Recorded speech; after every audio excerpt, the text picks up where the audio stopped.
नमस्कार दोस्तों, उम्मीद है आप लोग अच्छे से होंगे। अगर आप इस चैनल पर नए हैं तो कृपया इस चैनल को सब्सक्राइब कर दें, बेल आइकन नोटिफिकेशन पर क्लिक कर दें और वीडियो को लाइक एंड शेयर जरूर कर दें ताकि समय समय पर आपके समक्ष और भी बेहतरीन वीडियोस बनाने का हमें मौका मिलता रहे। दोस्तों, एक माननीय high court of Jharkhand at Ranchi की एक जजमेंट है जिसमें writ petition number criminal 226 of 2014 जो कि हाल ही में आई है, 21 जून 2023 को आई है।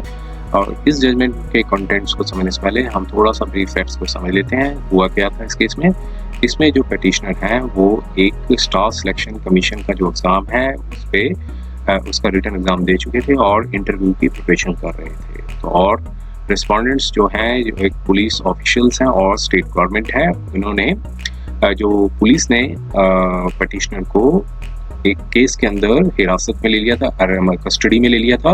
वो मुकदमा था 376 के अंदर और ये लगाया था कि एक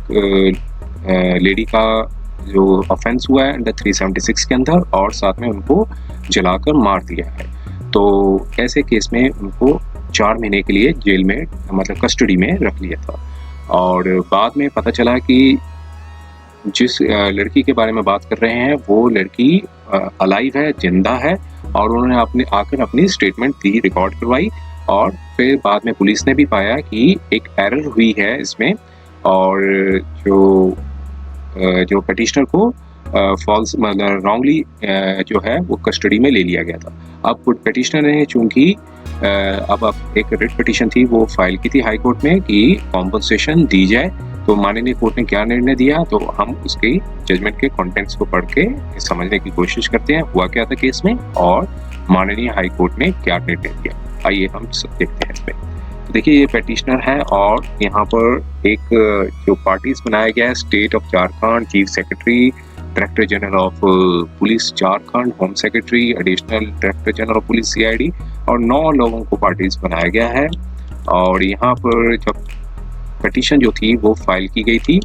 under 226 of constitution of India के अंदर, मीन्स रिट पिटीशन थी जो कि फाइल की गई थी। और इसमें जो कॉम्पनसेशन थी वो मांगी गई थी कि जो कॉम्पनसेशन है वो दी जाए। इलीगल डिटेंशन की गई थी पिटिशनर को 2014 में, फरवरी 2014 से लेकर जुलाई 2014 में, और पिटिशनर को रिलीज कर दिया गया था बाद में। कि प्रेयर यहाँ पर थी कि एक तो इंस्टीट्यूट की जाए FIR against the erring police officials.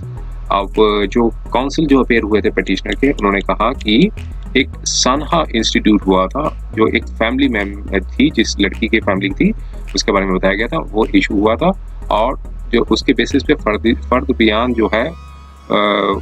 जो कि इशू हुआ था, मतलब सबमिट किया गया था, जिस पे बेसिस पे FIR लॉन्च हुई थी। और एक बॉडी थी लेडी की जो कि 25 साल की थी, NH-33 में, जो कि मैरिड लेडी थी और उसकी बॉडी पाई गई थी। और जो इस लेडी के हाथ में जो बैंगल्स थे वो बताए गए थे FIR में, और लेडी को की हत्या कर दी गई थी इसके किसी जगह पे, और डेड बॉडी जो थी वो बर्न कर दी गई थी। और फिर बताया गया कि जो पिटिशनर को फॉल्स इम्प्लीकेट किया गया इस केस में। और यहाँ पर सबमिशन दी कि जब रिजेक्ट की गई थी बेल एप्लीकेशन को, लंदन कोर्ट ने ऑब्जर्व किया था कि कोई भी आयोटा ऑफ एविडेंस नहीं है, सिर्फ कंफेशनल स्टेटमेंट है अक्यूज्ड के अगेंस्ट पे। और 17 और 18 फरवरी 2014 को पिटिशनर और को अक्यूज्ड को एक प्लेस से दूसरी जगह पे लिया जाए, मतलब लेके जाया गया और ब्रूटली टॉर्चर किया गया और उन्हें कन्फेशन कहा कि कन्फेस करें कि उन्होंने ऑफेंस 376 का और एक और लड़की को मारा है और जिनका नाम सुवेंसु था, उन्हें बर्न कर दिया। और बैकग्राउंड के बेसिस पे पिटिशनर ने सबमिट किया कि पिटिशनर को जेल में रखा गया फरवरी 2014 से लेकर जुलाई 2014 में अंडर जो सेक्शंस थे 376D, 302, 201, 34 of Indian penal code. Means जो 376, 302 जिसकी पनिशमेंट ऑफ द मर्डर, 201 जो सबूत मिटाने के होते हैं का ऑफेंस होता है, और 34 कॉमन इंटेंशन। तो बाद में इन्वेस्टिगेशन में पाया गया कि जो डेड बॉडी थी लड़की की वो उस लेडी की नहीं थी और किसी अनदर वुमेन की थी। और फिर फर्दर सबमिट किया कि जिस लेडी की जो पाया गया कि वो जो लेडी थी वो अलाइव थी और उन्होंने अपनी स्टेटमेंट रिकॉर्ड कराई थी 164 सीआरपीसी के अंदर और बताया था कि उनकी जो एज है 17 साल है और एक फॉल्स केस था in the view of above कि फॉल्स केस था पिटिशनर को के ऊपर बना दिया गया था जिसकी वजह से उनको जेल में रखा गया और इलीगल डिटेंशन में रखा गया 2014 से में फरवरी 2014 से लेकर जुलाई 2014 में और फिर सबमिट किया कि सीआईडी ने भी कुछ पाया नहीं पिटिशनर के अगेंस्ट में और इसलिए केस डायरी का नंबर था और जो कि प्लेस ऑन रिकॉर्ड में दी गई है जो सजेस्ट करती है कि पिटिशनर गिल्टी नहीं है और पिटिशनर को डिस्चार्ज कर दिया था कोर्ट ने जुलाई 2014 में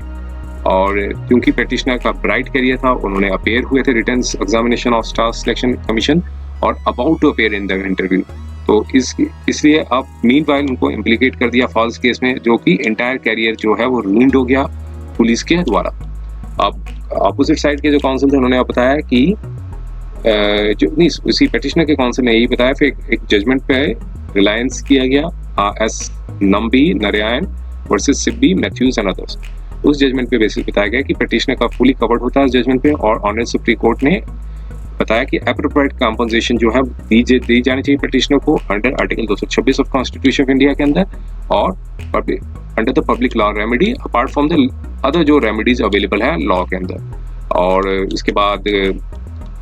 स्टेट के काउंसिल ने अपीयरेंस दी और स्टेट के काउंसिल ने भी अपनी सबमिशंस दी और बताया सबमिट किया कि वो जो लेडी अपेयर हुई थी और उसके बाद रेजिडेंट्स ऑफ लोकेलिटी ने भी आइडेंटिफाई कर दिया स्टेटमेंट भी रिकॉर्ड की थी 164 सीआरपीसी में और पाया कि कोई रिलेशन नहीं था उस डेड बॉडी का जो कि फैमिली मेंबर्स ने जो बताई थी और फिर इसके बेसिस पे सबमिट किया कि जो फाइनल फॉर्म था वो जो पिटिशनर है उनके फेवर में दिया गया था और फर्दर सबमिट किया कि डायरेक्टर जनरल ऑफ पुलिस ने खुद स्क्रूटनाइज किया था केस को और सारे तीनों पुलिस ऑफिसर्स को सस्पेंड कर दिया था और फर्दर इन्वेस्टिगेशंस भी जो डायरेक्शंस दी थी for further investigation CID Jharkhand द्वारा और तीनों पुलिस ऑफिसर्स के ऊपर डिपार्टमेंट प्रोसीडिंग्स भी इनिशिएट कर दी गई हैं और सबमिशन दी कि कोई पुलिस का इल मोटिव नहीं था और इस कोर्ट को आर्टिकल 226 कॉन्स्टिट्यूशन के अंदर कोई ऑर्डर कॉम्पोजिशन का नहीं पास करना चाहिए क्योंकि पिटिशनर के पास अदर अल्टरनेटिव रेमेडी है जो कि अपने आर्गुमेंट्स और विट्रेस करने के लिए आर्गुमेंट्स को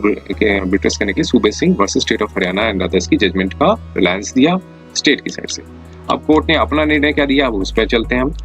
कोर्ट ने ये निर्णय दिया कि ये क्लियर हो चुका था कि क्राइम था वो पिटिशनर द्वारा नहीं किया गया था जो कि एक स्टूडेंट थे और उनको जेल में मतलब जेल में रहना पड़ा मतलब फरवरी 2014 से जुलाई 2014 में जो कि ये डिस्प्यूटेड नहीं है लेकिन illegal detention of the petitioner था वो एक एडमिटेड फैक्ट है और पुलिस ने भी सबमिट किया कि फाइनल फॉर्म में कि ये एक मिस्टेक ऑफ द फैक्ट था और director general of police Jharkhand ने भी उन्हें पाया कि जो फॉल्स केस है और डिपार्टमेंटल प्रोसीडिंग्स भी तीनों एरिंग पुलिस ऑफिसर्स के ऊपर दे दी गई और एंटायर प्रोसिक्यूशन जो इनिशिएट किया गया था वो पिटिशनर के अगेंस्ट किया गया था वो मैलिशियस था जिसकी वजह से पिटिशनर को ट्रेमेंडस हरासमेंट एंड इनमेरेबल एंग्विशमेंट हुई और ये केस नहीं था कि अक्यूज्ड को कस्टडी में रखा गया हो और उसके बाद ट्रायल के बाद उसको पाया गया हो कि ये गिल्टी नहीं है लेकिन यहाँ पर स्टेट पुलिस ने डील किया केस को वो भी पिटिशनर के अगेंस्ट में जो कि एक स्टूडेंट थे और पुलिस ने एक फाइनली फॉर्म में सबमिट किया कि ये मिस्टेक ऑफ फैक्ट है और डिपार्टमेंटल प्रोसीडिंग्स भी एरिंग ऑफिसर्स के ऊपर चला दी। तो इसके बाद सारी जजमेंट जो सुप्रीम कोर्ट की जजमेंट थी D K Basu versus state of West Bengal इस जजमेंट पर सुप्रीम कोर्ट ने रिलाई किया मतलब इसको हाई कोर्ट ने रिलायंस दी Joginder Kumar versus state of UP इसके ऊपर रिलायंस किया। तो फाइनल सारी जजमेंट्स पर रिलायंस करने के बाद फाइनल वर्डिक्ट क्या दिया उस पर देखते हैं और यहाँ पर बताया कि पहले कि ये केस क्या है आर्टिकल 226 के अंदर मेंटेनेबल है कि नहीं है इसके ऊपर भी इन्होंने कोर्ट ने अपना जो है ऑब्जर्वेशन दी। कोर्ट ने बताया कि ऊपर की जो जजमेंट्स जो डिस्कस की थी वहाँ पर क्रिस्टल क्लियर था कि लैकडाइसिकल एटीट्यूड था स्टेट पुलिस का जिसमें कि अरेस्ट टू एनीवन और पुलिस कस्टडी में रख देना और जिससे पिटिशनर को ह्यूमिलिएशन सफ़र की जाए मतलब सफ़र किया था उन्होंने। तो human cries of human justice ये फील करता है कि इनसेंसिबल एक्ट जो है उसको क्रूसिफाइड करना चाहिए हैज क्रूसिफाइड, जो इनसेंसिबल एक्ट था उसने क्रूसिफाइड कर दिया सेल्फ रिस्पेक्ट को और पिटिशनर को, जो उनका ब्राइट करियर है, जो कि कंप्लीट कर चुके थे स्टाफ सिलेक्शन कमीशन एग्जामिनेशन, और इलीगल जुडिशियल कस्टडी में रखा गया और क्राइम मतलब जो कि उन्होंने क्राइम नहीं किया था। तो ऑनरेबल सुप्रीम कोर्ट की जजमेंट्स पे ये बताया गया कि compensation under public law remedy दी जा सकती है under article 226 of the constitution of India. और इसके सब डिस्कशंस के बाद कोर्ट ने कहा कि अब फाइनल वर्डिक्ट पे चलते हैं। सारी जजमेंट्स को डिस्कस करने के बाद ये बताया कि जो स्टेट ने जो जजमेंट को बताया था सूबे सिंह का, वो कहा कि वो स्टेट को हेल्प नहीं करेगी, क्योंकि यहाँ पर प्रूफ हो गया है कि पिटिशनर के फंडामेंटल राइट्स थे वो इलीगली लिए गए थे और high court can not decide the same, क्योंकि एट द सेम टाइम जो गाइडलाइंस जो फ्रेम की गई थी ऑनरेबल सुप्रीम कोर्ट द्वारा, तो कोर्ट को ये देखना है कि केस कोर्ट को इंटरफेयर करना है under article 226 of constitution of India के कि नहीं। तो यहाँ पर एडमिटेडली पुलिस ने पिटिशनर को कस्टडी में ले लिया था, और जो कि उस क्राइम के लिए जो कि पिटिशनर ने नहीं किया था, और पिटिशनर को डिस्चार्ज कर दिया गया था कोर्ट द्वारा। और सीआईडी ने पाया कि कुछ भी पिटिशनर के अगेंस्ट नहीं है। अगर पुलिस ऑफिशियल्स थोड़े से केयरफुल होते in discharge of their duties, तो पिटिशनर को डिप्राइव नहीं होता उनकी लिबर्टी से, can not be deprived from office liberty. तो police is the mainstay of the administration of the state. तो ड्यूटी होती है इंश्योर की आउटलॉज जो हैं उसको firmly डील किया जाए with according to the law, लेकिन